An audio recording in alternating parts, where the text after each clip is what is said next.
all the haters last night, their storyline was that you were moving around a lot. Just Boxing? don't, I know, I just don't get it. I'm a little disappointed, but I also know how good he is.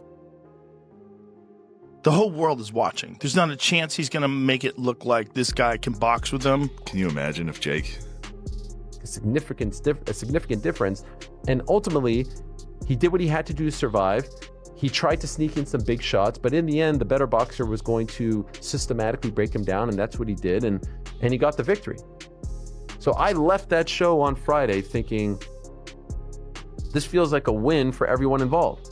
On interview, Joe Rogan was visibly stunned after reports surfaced claiming Jake Paul is considering a lawsuit against Anthony Joshua following his knockout loss, according to the rumors. Jake believes AJ didn't follow certain expectations inside the ring.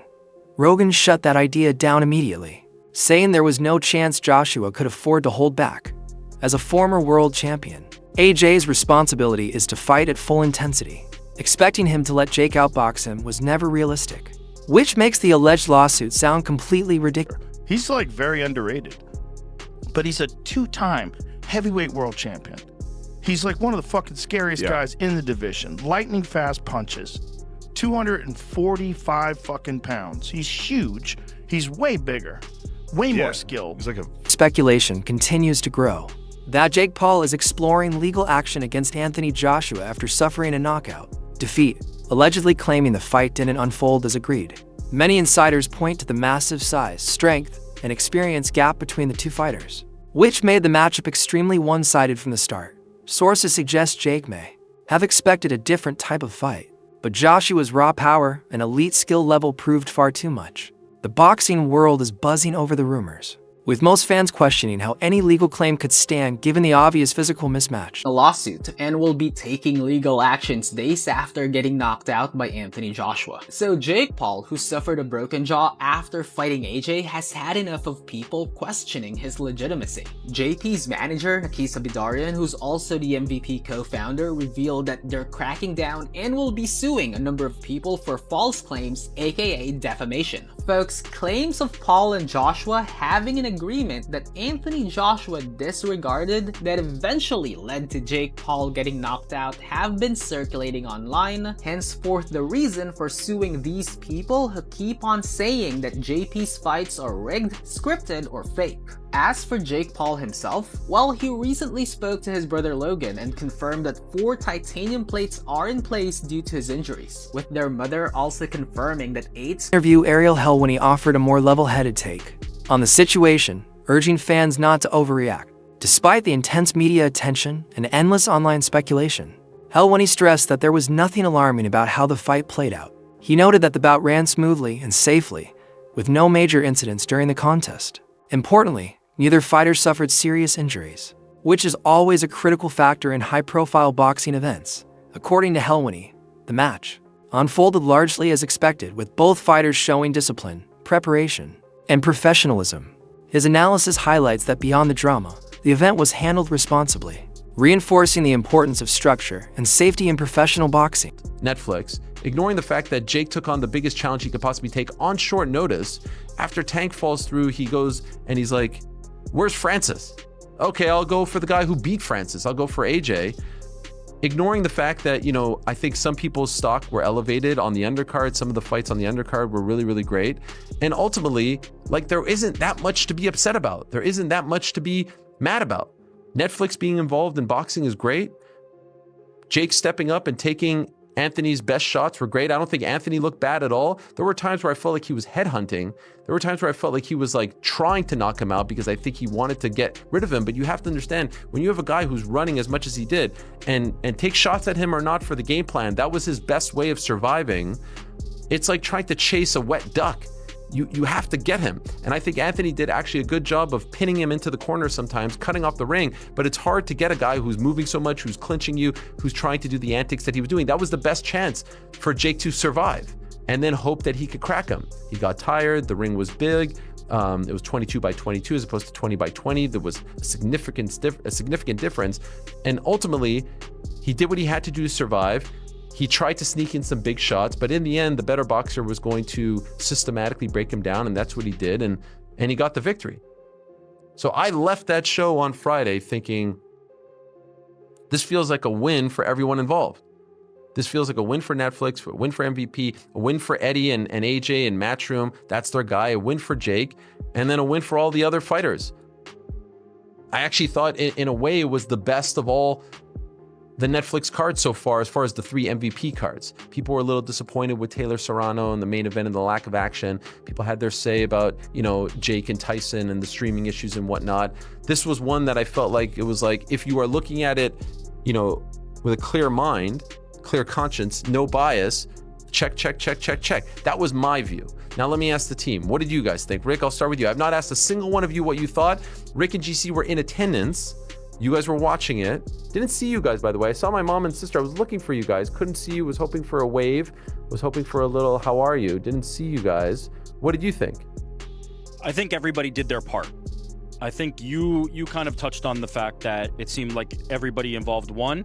I don't know if I say that. I think you could kind of debate individuals, but I think everybody did their part. And for that, I mean, for the longest time we've been hearing, and the outcry has been, Jake Paul doesn't take real fights. We have to see Jake Paul in a real fight. That's the only thing that I care about. He doesn't take real fights. He only fights old people. He only fights this. He only fights that.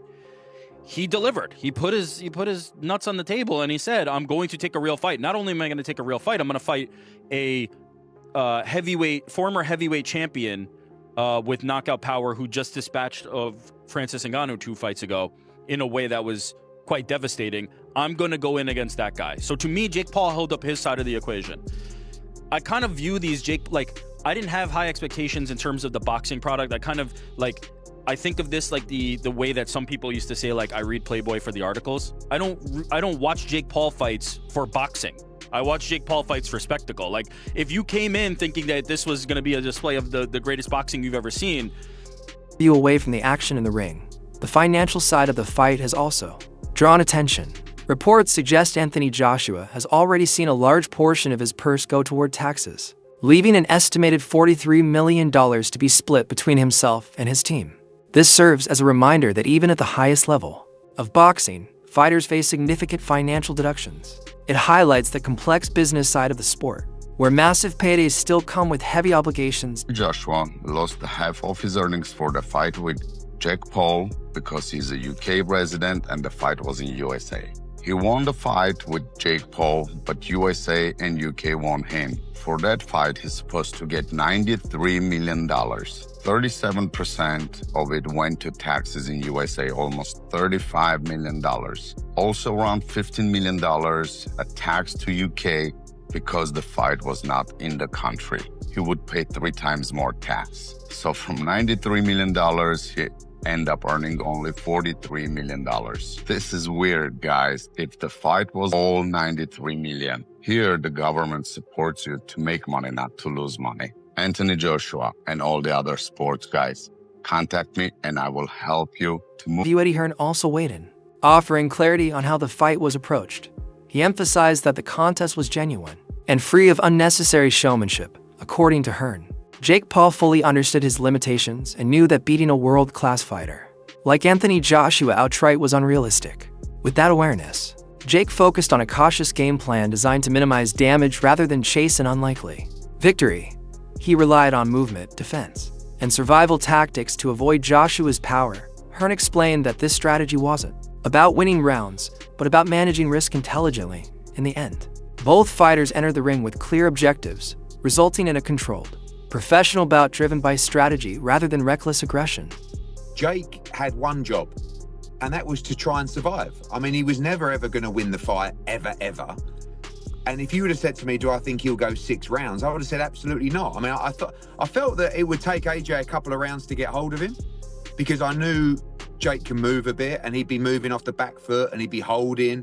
But it was the way that he did it, I think, was actually quite impressive. Like, not that particular part, but the way that he would, the way that he was strong in the clinch. He wouldn't let AJ get his shots off in the clinch. He made him miss a few times. And obviously AJ's been out of the ring for a while. But to be honest, I think the most fascinating thing of the whole night in terms of the fight was how he didn't get flatlined by that right hand. I mean, I said going into the fight, he's probably going to take AJ a few rounds to get hold of him. And I also said, as soon as he lands clean, the fight's over, right? He landed a few before, but the first that he landed really clean was the final shot. But, you know, he never flatlined Jake. I mean, he did break his jaw in 2 places, which is a disaster, but there are a lot of heavyweights that would have been out cold from that right hand. I mean, one of them was Francis Ngannou in a pretty similar shot, really. Do you know what I mean? So I actually give Jake unbelievable credit for doing it in the first place, but his performance as well. I mean, I stand by the fact that I think he's just a decent cruiserweight, but like, he did go in with Anthony Joshua, and look, the world is full of criticism and opinions and negativity. Who else is doing what he's doing at what is he, late 20s? I mean, quite phenomenal. I mean, the guy's a complete madman. I'm watching him come out to that ring walk, and he's just